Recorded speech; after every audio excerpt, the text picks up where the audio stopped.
Hello my scented friends, welcome back here. I'm so excited today because I'm showing you my vintage perfume collection. And I'm not really a vintage fiend. I'm not out here looking for vintage perfumes up all night because I know that this is another rabbit hole within this rabbit hole that we're already in. A lot of the vintage fragrances that I have kind of come by chance. They've fallen on my lap somehow and they have then become a part of my fragrance wardrobe.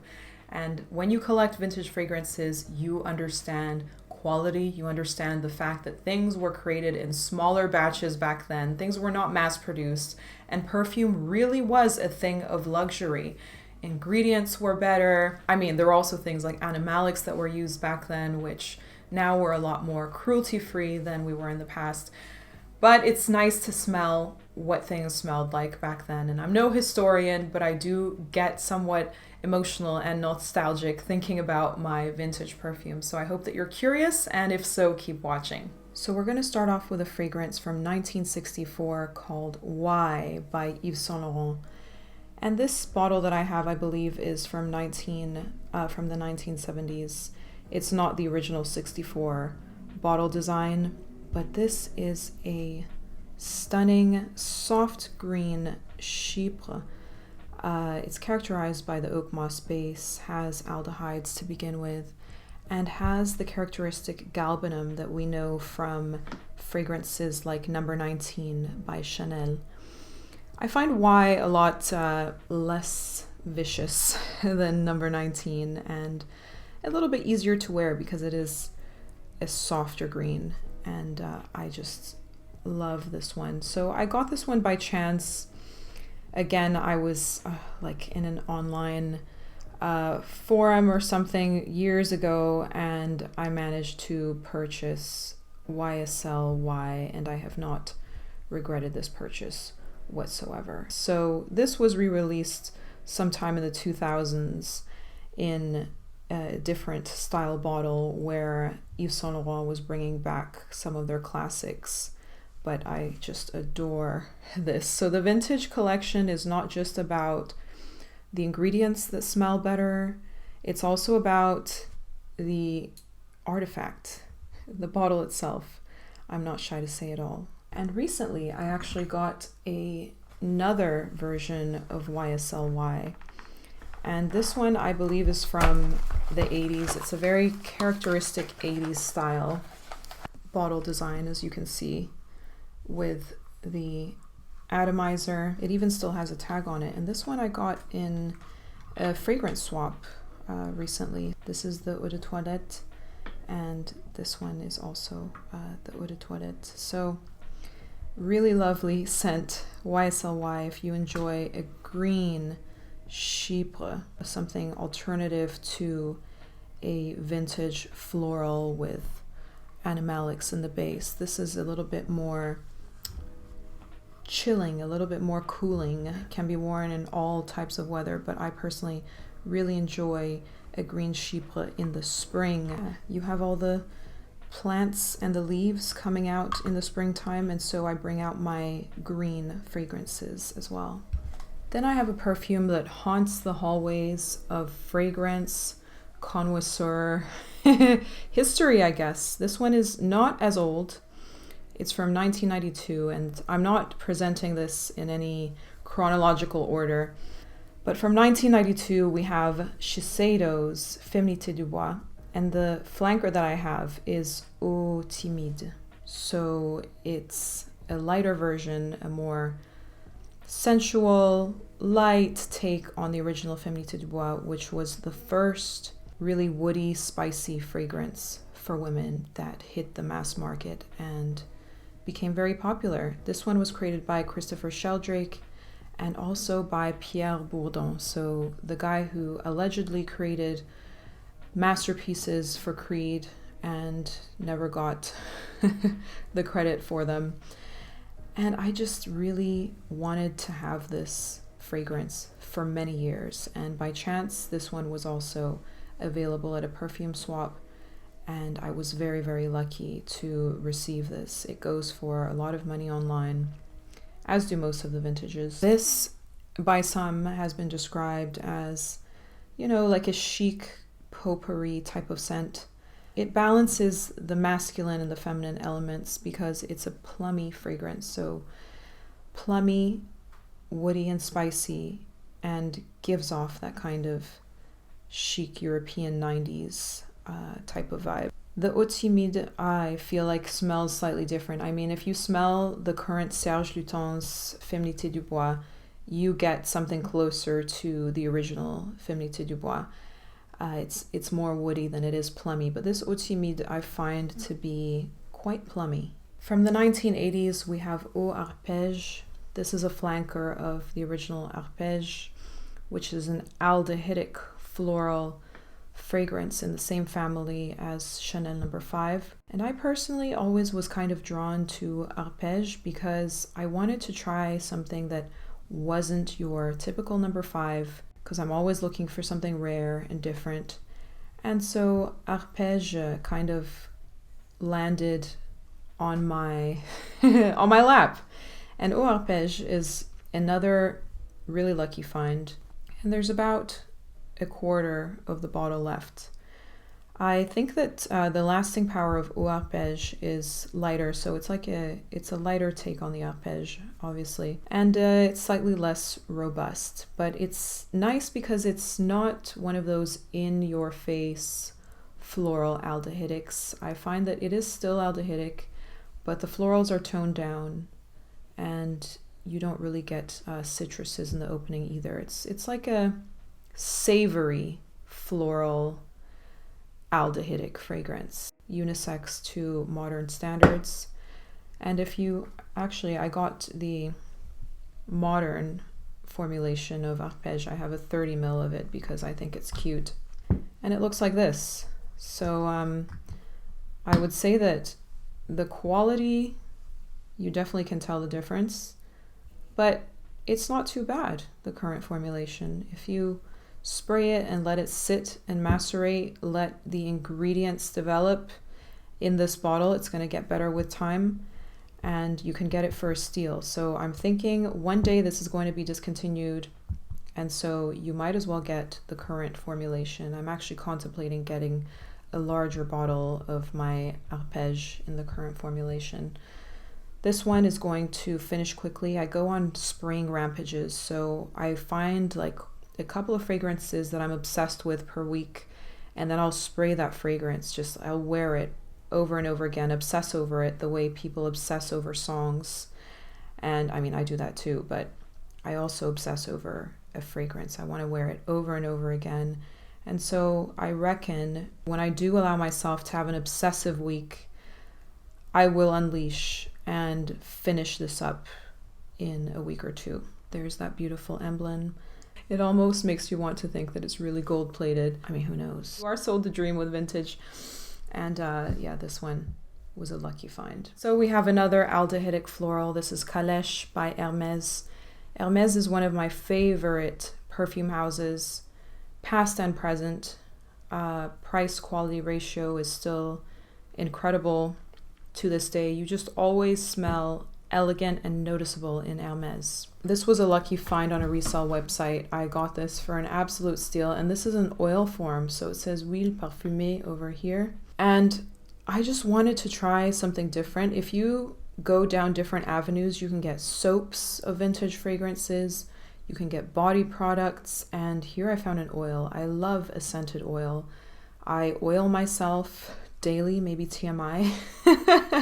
But after a shower, I layer moisture on my skin because I have dry skin. So I will oil first, and I like to dab a nice perfumed oil on top. If I'm not wearing any fragrance, then that will be my fragrance. Or I like to dab this behind my ears as well before bed. So this is the characteristic aldehydic floral with an oak moss base. Opens up very aldehyde, but as an oil form, you don't get much of that screechiness to begin with. It does go into that wonderful oak moss floral base with iris and ylang and rose and gardenia and jasmine.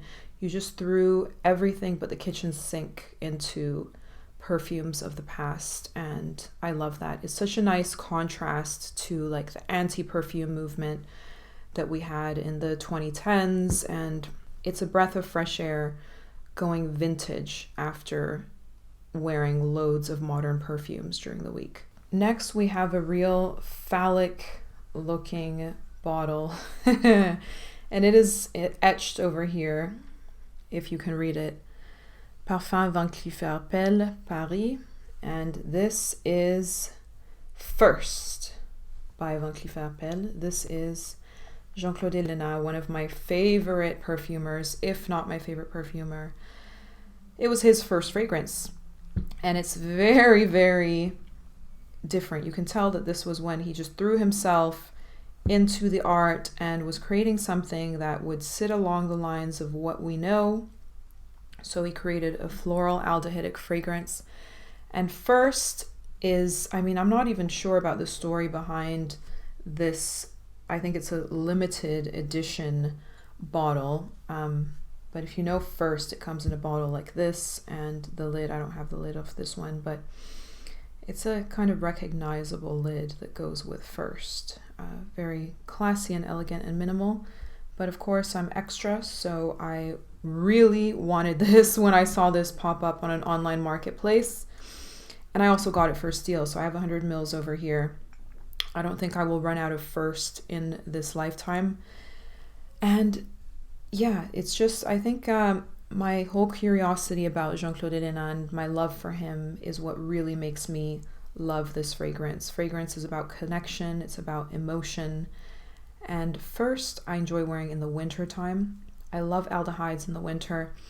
And this one is very lemony to begin with. So it's like a bergamoty, citrusy blast with aldehydes to begin with, and then develops to a narcissus, and you get hyacinth, and of course the jasmine and the lily of the valley and the lang, which you get in a lot of the other floral aldehydic fragrances that we spoke about. I think maybe I'm going by a theme here with the floral aldehydes. So we went from green to more robust floral. Surprisingly, I don't have any number 5s in a vintage format, I think because I've just smelled number 5 so much, and my mother had it and she has the vintage, or she's finished many vintages.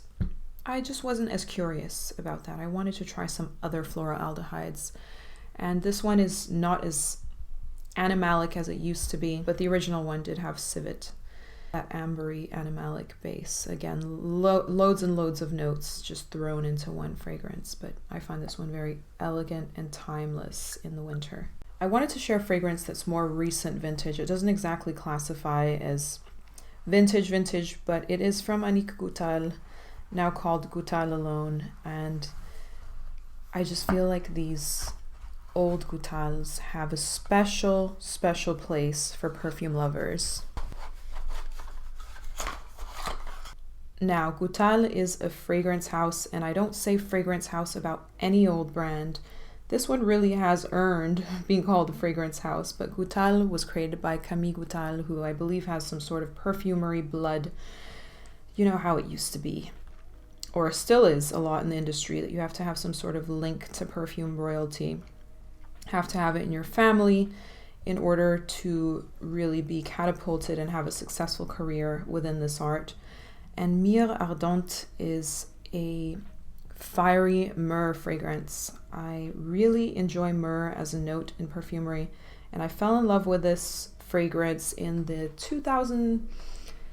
early 2010s, I'll say, while I was living in Milan, and I could not afford her.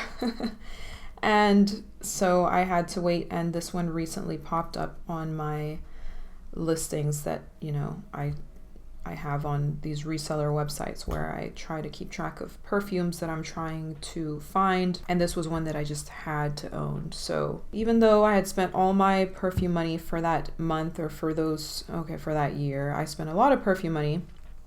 Even though I had spent that up, I really needed to get Myrrhe Ardente. It had to become mine. And this is a warm, fiery myrrhe. Myrrhe, also known as a Poponix, is a warm resin, and you just do not come across a lot of myrrhe.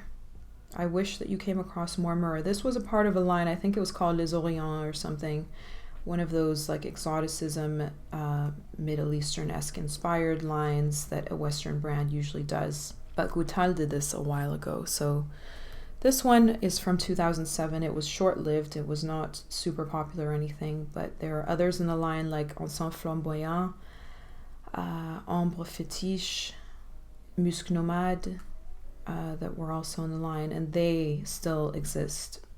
So, but if you want something a bit more unusual and you come across Myrrhe, Ardente, and you love a Pomponex and you love Myrrhe, what really gets me in this fragrance is the beeswax.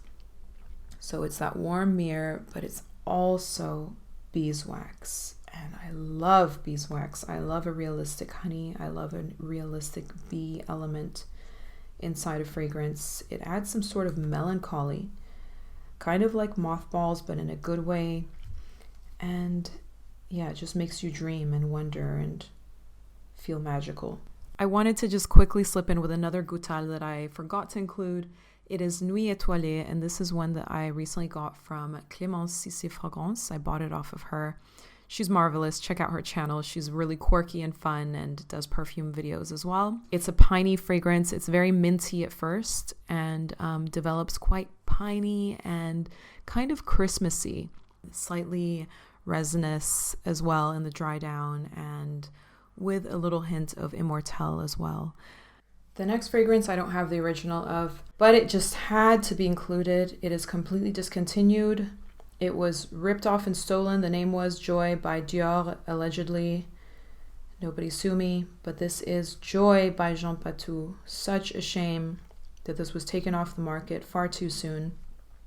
This became the second best-selling perfume in the world, the first one being Chanel No. 5. And this was released as the most expensive perfume in the world at the time. It was right after the Great Depression, and 1930 was the year of the release. And basically, there were just so many expensive, beautiful ingredients included in Joy that it was just instantly a hit and a success. It represented opulence. It represented indulgence. It represented wanting to smell unapologetic. And it included over 10,000 jasmines, also many dozens of roses. And this to me was the fragrance that got me to enjoy jasmine. I did not really love jasmine until I smelled Joy, and the opening is just joyful. It is springtime, it is smiles, it is sunshine. There's a lot, but also so little to say about Joy, because I also find Joy quite simple. It is very jasmine dominant to me, and then you also have the slight rose in it, but a very pretty and also at the same time beautiful fragrance, if that makes any sense. Seeing as the legendary perfume house Caron has changed their packaging, I felt inclined to talk to you about some of their greats, and one that I have is Tabac Blond, and I'm so glad to have this iconic version of it with this, it's like ostrich skin imitation on the bottle, and it's from the Roaring 20s. So this makes you think of champagne filled glasses, you know, those beautiful round champagne glasses, and flappers, and dancing to big jazz bands. And this is essentially a leather fragrance, leather and tobacco and a hint of carnation as well. This smells like black tie. This is a black tie event in a bottle, and I just love the edge that carnation adds to fragrances. Carnation is kind of a cinnamony kind of smelling flower. It's prickly, a little bit spicy, and you don't get carnation in a lot of modern formulations either. Carnation was all the rage in the past, and therefore you can often tell when someone is a vintage head by whether or not they enjoy carnation in their fragrances. And I guess the same goes for animalics and civets and things like that, ingredients that aren't used as often anymore. But Tabac Blond is just makes me feel so it makes me feel special, like I'm the only person on earth who's ever smelled this fragrance every single time that I spray it. And I do treat myself to this every once in a while. I need to have little pauses between spraying my favorites, because then when I respray, I just get that beautiful spark and happiness and joy that it gave me the first time that I sprayed it. Then I have 3 Carons that are in the older packaging. It's not the original packaging. The eldest one is Farnesiana, and this one is from 1947. Pronounce it how you will, Farnesiana, not sure. And so this one is an indulgent floral. This is really just dipping your nose into honeyed mimosa and, you know, other vintage florals that are mixed together. It's kind of powdery with some violet, and has the jasmine and lily of the valley injections, and dries down a bit warm resinous, so with a bit of Apophynix and sandalwood, and it's just an indulgent yellow floral to me when I wear it. I would describe it as feminine, but that's up to your taste. And then the other 2 have come later. So pour une femme, that was you know, the later 2000s, these came out. Tubéreuse.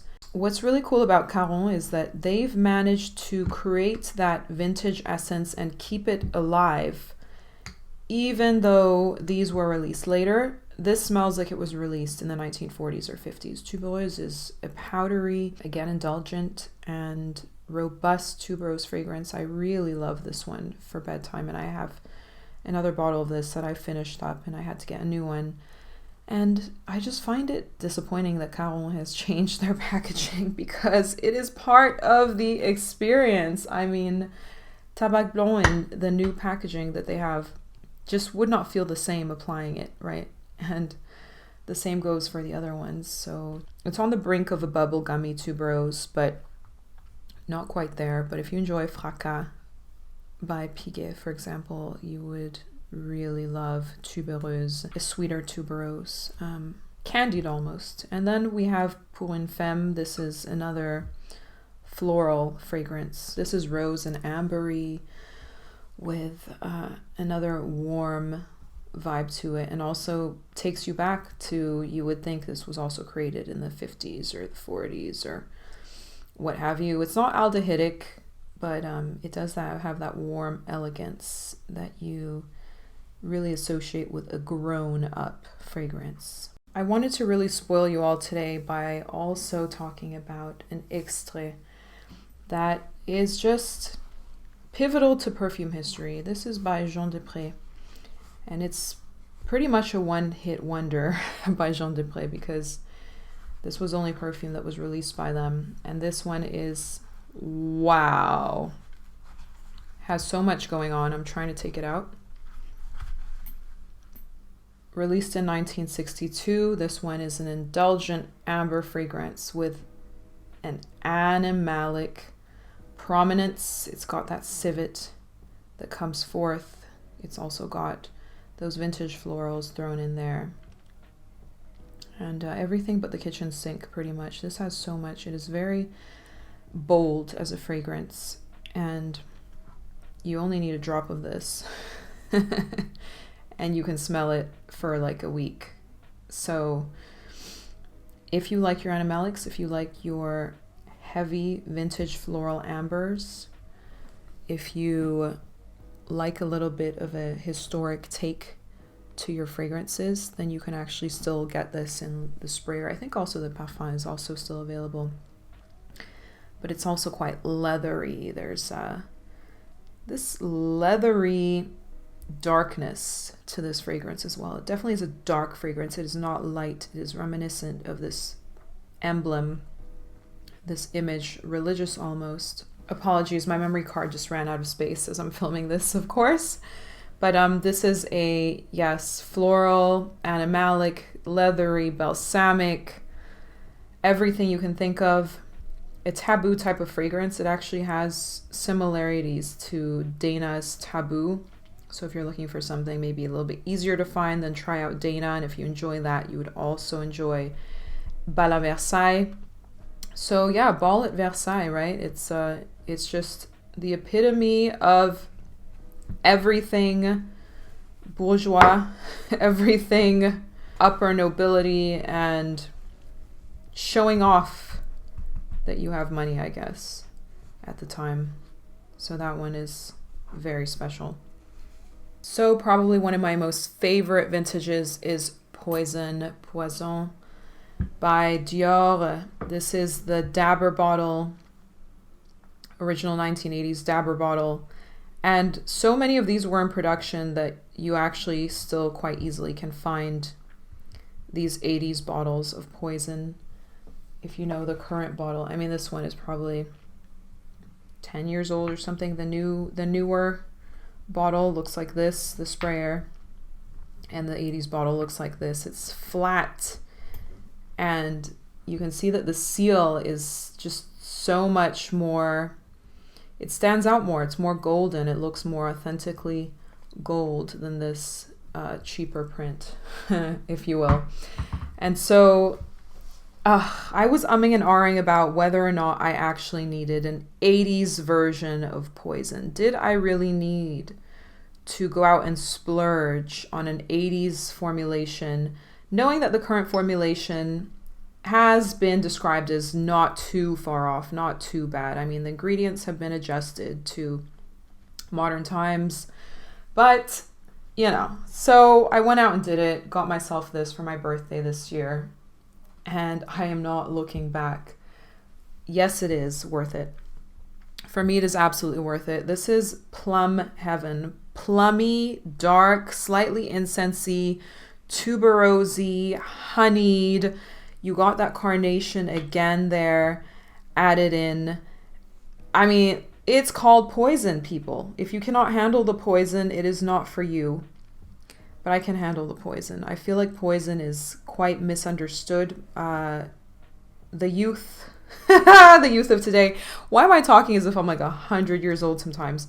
But the youth of today just does not understand the magnificence, the complexity, the thought, the originality that is Poison. It has an ambery, kind of woody, I mean more ambery than anything, base to it. And if you know that the middle and the base and that later dry down of Poison is where that power really comes out. That's where you really understand that this is the scent of a black widow.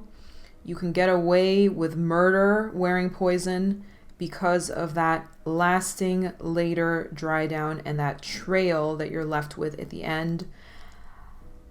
Oh, Poison. The first time that I saw this was in my best friend's mother's cabinet. My best friend who, I mean, they were very well off. She lived in a mansion pretty much, and her mother had this big cabinet in the middle of her bathroom, which is not the way that I would store my fragrances or recommend to store your fragrances. But lo and behold, she had a bottle of Poison in there, and my friend and I would just lust after that bottle. We were like, what is that? I mean, we were teenage girls that were in that, you know, like passion stage of reading like romance novels and stuff. And so we saw this romantic bottle in that case, and we were like, what is that? And that image has just been imprinted in my mind ever since. And it was like subconscious because many years later, in my early 20s, I then decided to pursue Poison. And the opening of Poison, you avoid when it's a dabber bottle. That is the pro of a dabber. A dabber is kind of a pain in the butt because you do have to take extra special care. It's not something you can just like travel with easily. But you do have to, you know, spend more time applying a dabber. And I kind of like that. That's kind of a pro for me as well, because then you do enjoy that ritual of applying your perfume and not take it for granted as much as when you just like spray it and throw it, you know, spray it and leave it. The juice is also darker. If you compare here, you can see that it's slightly transparent in the newer version, whereas it's like you pretty much can't see through it. That's like blood water, ox blood water in the 80s version. So yeah, but if you do not want to splurge on the 80s version, this is absolutely fine. You get the essence of Poison, but this, you get to skip that opening and go straight to the magic. Lastly, from Christian Dior, we have Dior Addict. Addictive because it's vanilla. Vanilla is just an addictive scent. This was released in 2002, and this was also another just lucky, very lucky find. I was just in an old pharmacy and I saw that their tester bottle in the pharmacy. I mean, this was like last year or 2 years ago. I wanted to just explore, and I love going to old pharmacies and also supporting small businesses that way. So I'll take a pharmacy any day over Sephora. And so I saw Dior Addict there on the shelf and I was like, what could this be? I was just like trying to rub my eyes and be like, is that really it? I believe I have found the vintage Dior Addict and it is the tester. And so I begged them to sell me the tester and I got it for like pennies. They did not know the value on the resale market. And you know what? It came to a good home because this girl appreciates you. I appreciate you, Dior Addict. My beauty. This is, I mean, compared to the current formulation. So this is vanillic, and to me, my theory is that there's Angelica in this fragrance because there's something about the opening of Dior Addict that is incredible, unique. And I believe it's Angelica because if you know Angélique Noire by Guerlain, they share slight similarities. It shares slight similarities in the opening of Angélique Noire, opening and middle stages to the vintage Dior Addict. So people who enjoy that kind of vanilla with a twist will often enjoy Angélique Noire by Guerlain. But the dry down of that becomes too sweet for me, whereas Dior Addict is just that perfect bourbony vanilla. It's tonka and vanilla, and I suspect that it's a bourbon vanilla, slightly boozy, really attractive. This is a sexy scent. I find it quite less sexy, the modern version of it. It's like, it's sterilized, you know, like nothing sterilized is actually sexy. It has to be a little bit, you know, raunchy, a little bit dirty for it to have that appeal, that adult appeal, right? And it's, so the current one, you like take off the lid like this and you spray it, but the old version, you twist it and you put it from 0 to 1 and then you can spray it through here. So definitely a winner for dates. Definitely just a gorgeous fragrance. Guys, that was my vintage perfume collection. I really enjoyed making this video for you. I hope that you enjoyed the drama of it all. And I'm not a vintage perfume collector per se. These all just kind of landed on my lap per chance, except for maybe the Myrrhe Ardente. And let me know which vintages that you have. And are you a vintage collector? Do you enjoy the hunt of a vintage? Thank you for watching. I will catch you next time.